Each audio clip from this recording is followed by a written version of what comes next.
Hey, howdy hey, and welcome back to Emily's Adventures in Horrorland. Today is not only the 4th anniversary of my channel, but it's the 5th year of me doing this Halloween tradition of dressing up in costume and giving a horror review. So without further ado, let's get into character. And I'm terrifying. So let's see who can guess what I'll be covering today. No, that's Pingu. He's adorable. I'm talking about a horror movie. That's Thingu, a Pingu parody of The Thing. Come on, I'm talking about Japanese horror that isn't claymation. That's the chap, finally. I'm just going to call it Ring 1998, as Ringu is what you get when you take the English title Ring, approximate it in Japanese, because Japanese words only end with a vowel, or the letter N, and then turn that back into English characters, so really it's some garbled, twice Google translated thing, not a real word. As I mentioned in my old video, The Rise of Japanese Horror, linked in the description below, this is the movie that really kicked off the wave of American remakes of Asian horror cinema, as an alternative to the 90s meta-horror in the West. This movie is very unlike what was popular in America at the time. It's slow-paced, tense, and centers around two characters unraveling the mystery of their own curses while they still have a chance. I'm pretty sure everyone is familiar with at least the remake of this film, which I have not seen because this channel is all about perpetually losing my horror movie virginity. However, once we've looked at this film, feel free to tell me in the comments below whether the remake is better or worse, and which is your own personal favourite. So, what made Ring the highest grossing Japanese horror film at the time of its release? Well, well, well, let us watch it and see. We open on some ocean waves, and the title in blood red because that's creepy. What's creepier than blood red opening titles?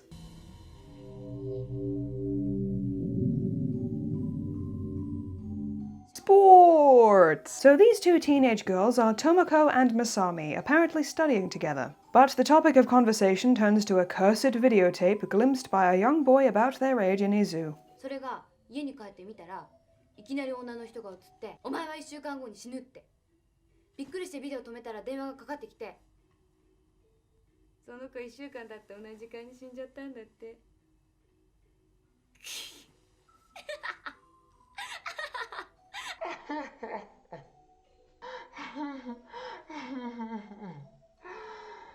Tomoko does not seem to like this story, and we soon learn why. 岩田くんが変なビデオ見つけてなんだろうってみんなで見ちゃったの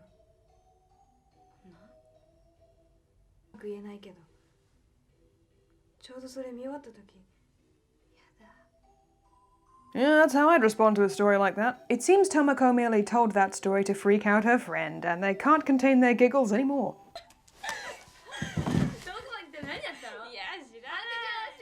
Oh, schoolgirl shenanigans. They should be pillow fighting any moment now.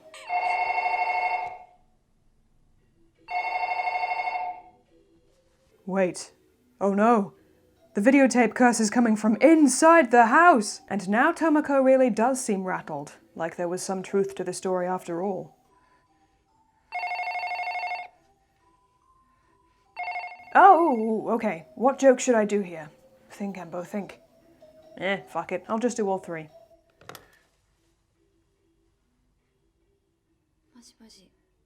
What's your favorite scary movie? I'm your boyfriend now, Nancy.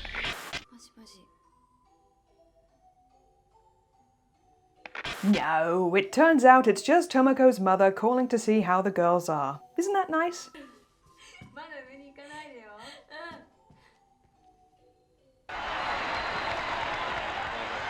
Sports! More creepy noises occur, and when Tomoko slowly turns around, she gasps and is hit full in the face by an unseen supernatural force. Meanwhile, a reporter called Reiko Asakawa is interviewing a group of school kids about the cursed videotape, or late-night programming depending on the story. I'm just going to call her Reiko because that's what she's called on IMDb and Wikipedia.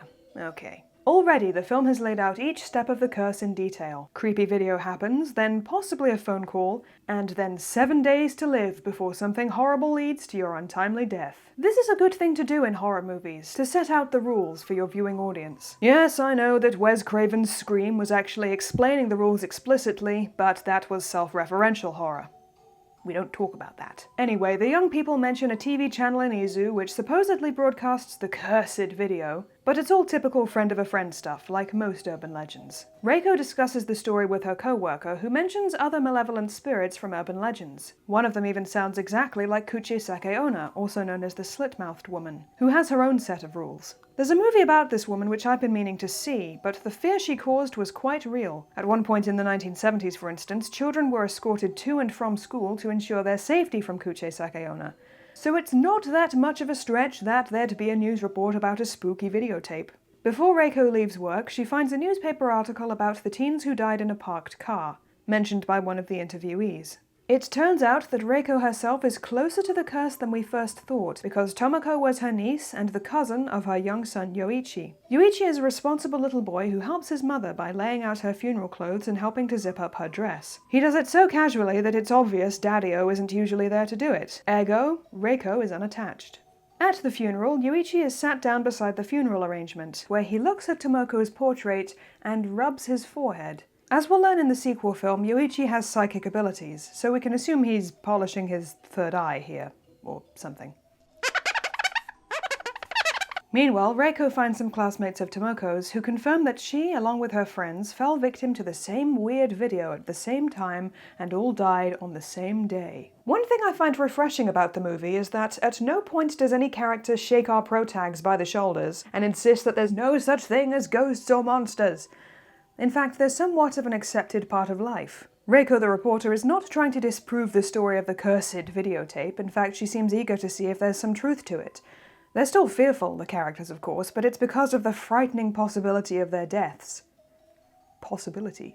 By the way, I'm not sure Yoichi's socks are quite long enough. Bless his little cotton hockey sockies. Reiko and her colleague Okazaki are examining the footage of the car death teens' bodies being recovered. Their mouths are frozen in an agonized scream.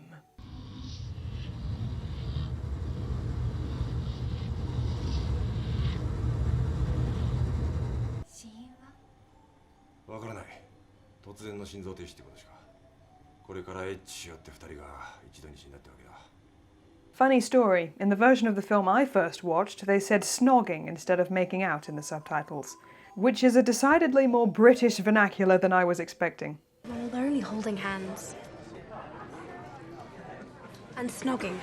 The next step of the investigation is to comb through Tomoko's room. Yoshiki, the girl's mother and Reiko's sister, reveals that she found Tomoko's body in the cupboard with that same open-mouthed expression. So the evil spirit killed her in the kitchen and then gave her a fireman's lift up the stairs just to bung her in a cupboard out of sight? Well, there are worse things than having a tidy ghost, I guess. Now, if you hadn't noticed, the film is very slowly paced. There are long periods of tiptoeing around, silently doing things, pausing. Even for a Michael Crichton-esque police procedural, it's remarkably unhurried. And this early in, the music is used sparingly, only a few choice horror stings every now and then. I see what they were going for, but I guess not everyone will enjoy this.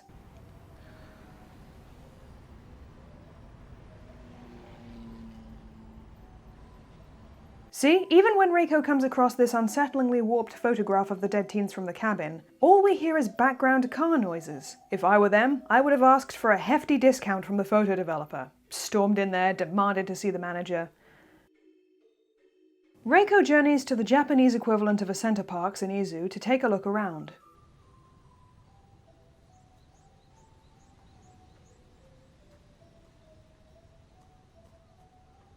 Not even Foley work here! Where's the scrunch of gravel underfoot? Just give me something, anything!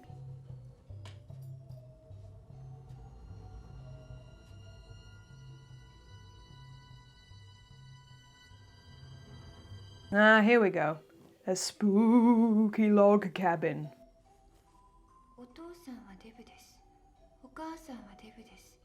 だから僕もデブです。 Beautiful, beautiful poem. She talks to the guy at reception, and one grainy look at the stack of VHS tapes tells us that the cursed one sits on the very end. Honestly, it's a little too obvious which tape is the creepy one. Part of me thinks that it would be creepier if it came in one of the 12 VHS boxes for Yu-Gi-Oh! Or some Pink film, or even Hello Kitty. Because if you're expecting Hello Kitty, the tape is too creepy for words. And sure enough, Reiko watches the cursed tape.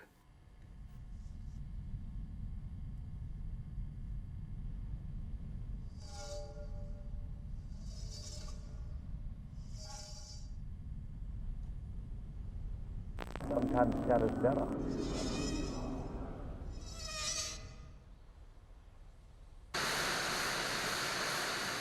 Then, as before with the group of teens, the telephone in the cabin rings.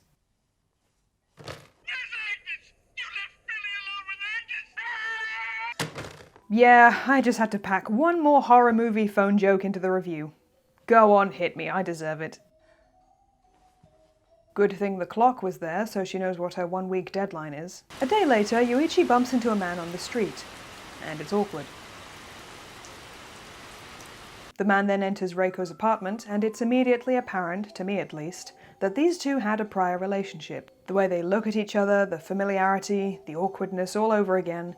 Turns out this is Ryuji Takayama, her ex-husband, and judging from Yuichi's reaction, the two parents are not on good terms. He's also a bit of a snarker. The American way. She proves how cursed she is by taking a warped photograph, and this piques Ryuji's interest enough to watch the tape for himself. And...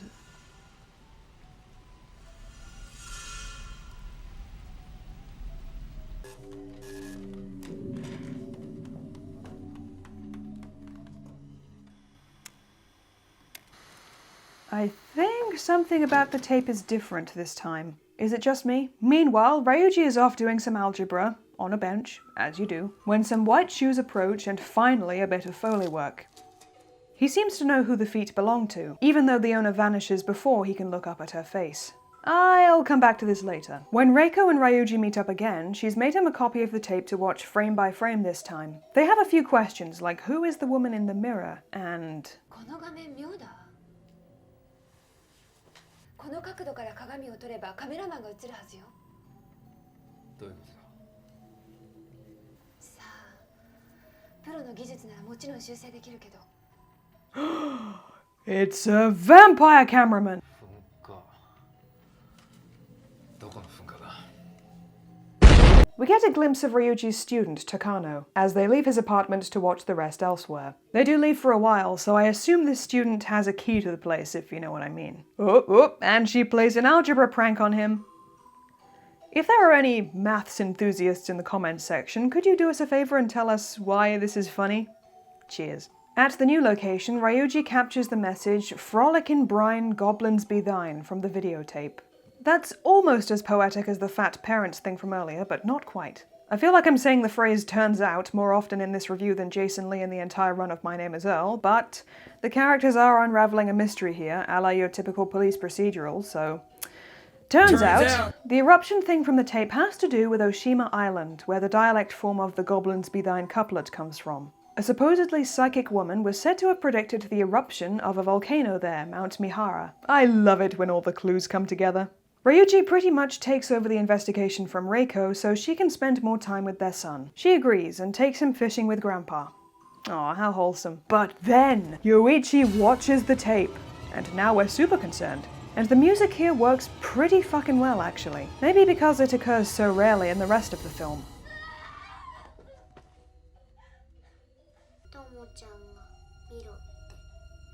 You sure about that? Ryuji expresses his regrets. 俺の不注意だよ。お前の家に行った時何かいるって感じた。ビデオのせいかと思ってた。Okay, so I'm putting another pin in this. We learned that the psychic woman was Shizuku Yamamara, who became famous after predicting the eruption, and a professor, Dr. Ikuma, got a hold of her to prove the existence of ESP. Unfortunately, someone died as the result of one experiment, which may explain why Shizuko committed suicide by throwing herself into that same volcano. Reiko and Ryuji decide to go to the island to find out more. And, well, they'd better get cracking because time's still a-wastin'. They stay at an inn run by Shizuko's brother Takashi in Oshima, an inn which contains the spooky mirror from the tape. That's not foreboding at all. They also learn that Shizuko had a daughter, whom Takashi doesn't want to talk about. Understandably, Reiko is growing more upset about her impending demise, and she and Ryuji have a dramatic exchange of words.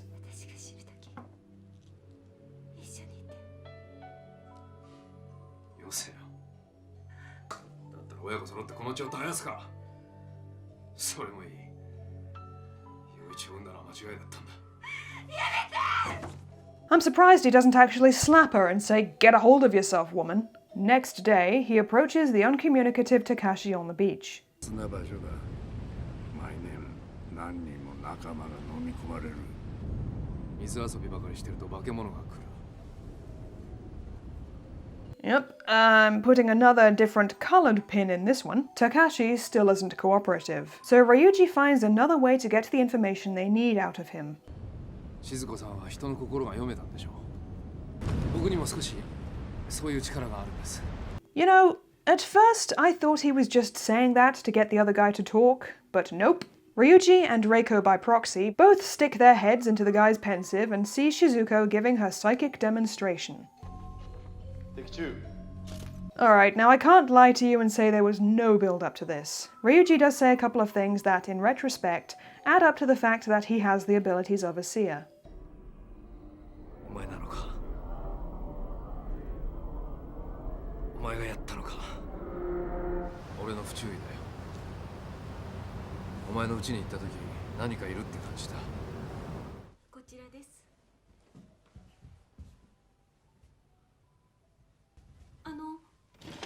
リュウジさんなら大丈夫よ。俺がまともじゃないからか。 But the first time I saw this movie, the reveal that Ryuji is psychic seemed to come out of the blue. I didn't know if it was a Japanese cinema thing or just poor build-up. However, after repeated viewings, it is foreshadowed, just very subtly. Okay, moving on. When mob mentality takes over with the journalists at Shizuko's demonstration, one of them falls down dead. And it was Sadako the daughter's doing, not the mother's. Again, this is not the first we've seen or heard of her. She's a presence in the videotape, Reiko glimpses her reflection in the TV in the cabin, and you can just barely see her crawl further and further out of the well in the tape as time goes on. It's like she's gradually approaching her victim even before their time is up. It's quite effective, really, especially since we haven't known what to look for from the beginning. Now, about Sadako. In Japanese tradition, there exist things called onryos, or wrathful spirits.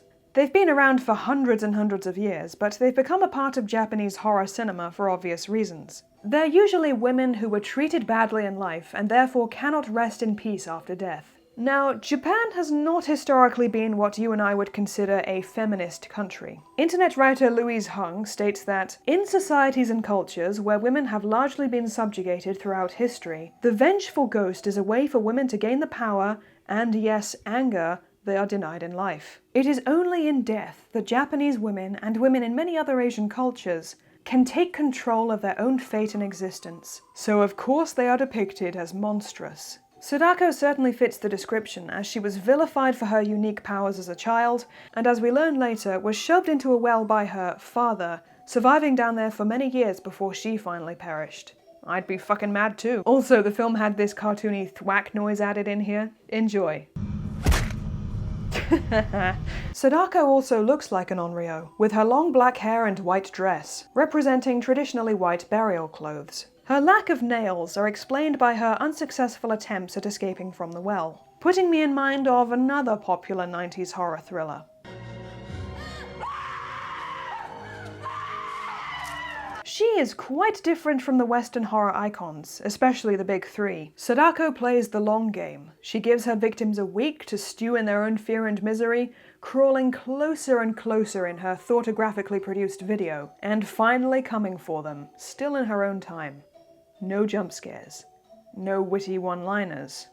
But there might be something else going on here under the surface. I was watching the Blu-ray special features for this film, and one of the horror consultants opines that Hideo Nakata's Ring is actually a Lovecraftian horror. Much of the movie is centered on the ocean. Shizuko was reportedly obsessed with the sea, staring at it day in and day out, as opposed to the fisherman, who found the sea to be a cruel force of nature. It's also insinuated that Sadako's real father was something of the supernatural order, which might explain why her powers were so much greater than her mother's.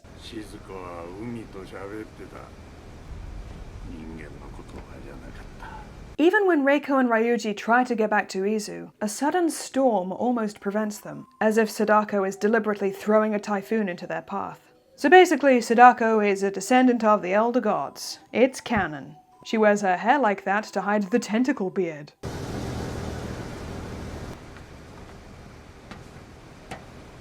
貞子に恨まれてなかったみたいだな。 Well, that dry Japanese wit. These two decide to look for Sadako's body under the cabin, since that's the only place the telephone has ever rung. They theorize that her corpse has been there since before the cabin was built, and if they give her a proper burial, the curse might be lifted.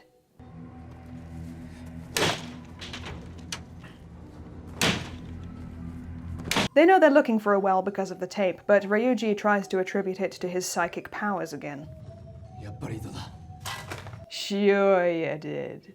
They begin the tedious process of filling buckets full of well water that probably smells like absolute death, with only a few hours left on Reiko's clock. I bet she's furious. Last few hours of my life and I gotta spend it doing fucking manual labor. Eventually she gets too exhausted to lift the buckets, so they swap places. お前が引き上げるのはもう無理だ。こんなことして助かるかどうか。陽一はどうなる？ Oh, now he slaps her in the face. He'll be making an Onryo out of her if he's not careful. And I guess Ryuji's psychic powers weren't strong enough to tell him exactly where in the well Sadako could be, but just in time, Reiko pulls out a wad of tangled black hair. Ugh. Not even this is done as a jump scare. The pruny hand of Sadako just sort of reaches out.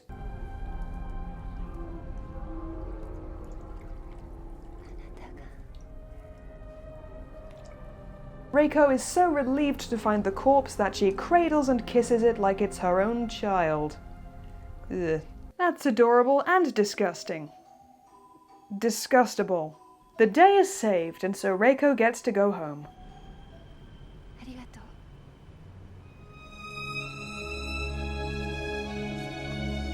The weary relief is represented by violins in these couple of scenes, telling the audience that the battle is won. However, Ryuji is just finding the algebra joke on his blackboard the next day, when suddenly...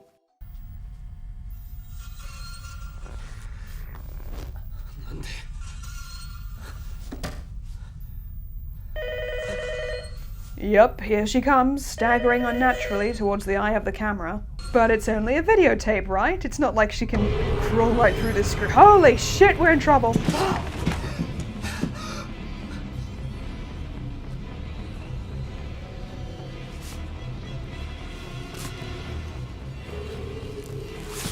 And because this is a horror movie, let us not forget, all of a sudden Ryuji loses the use of his legs and has to scramble away on all fours. Clever man. Clever enough to be doing algebra in English, but not clever enough to run away without looking back.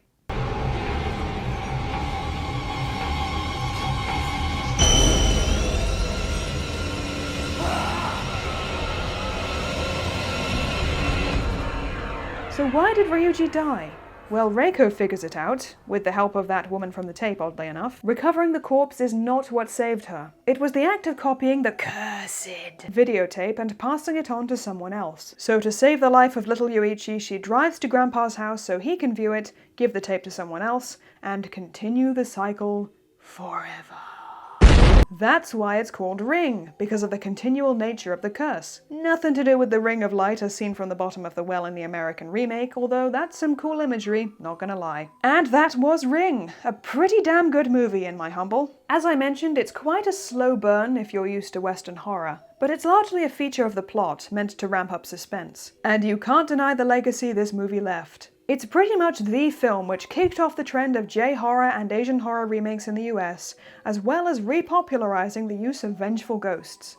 For those reasons, I give this film 8 jam sandwiches out of 10. Just before I go, I'd like to mention that one of my good friends, Cecil from the Horror Show on YouTube, has a crowdfunding campaign for his Nightmare on Elm Street fan film. It's called Dylan's New Nightmare, and Miko Hughes from Wes Craven's New Nightmare is already on board, among many others.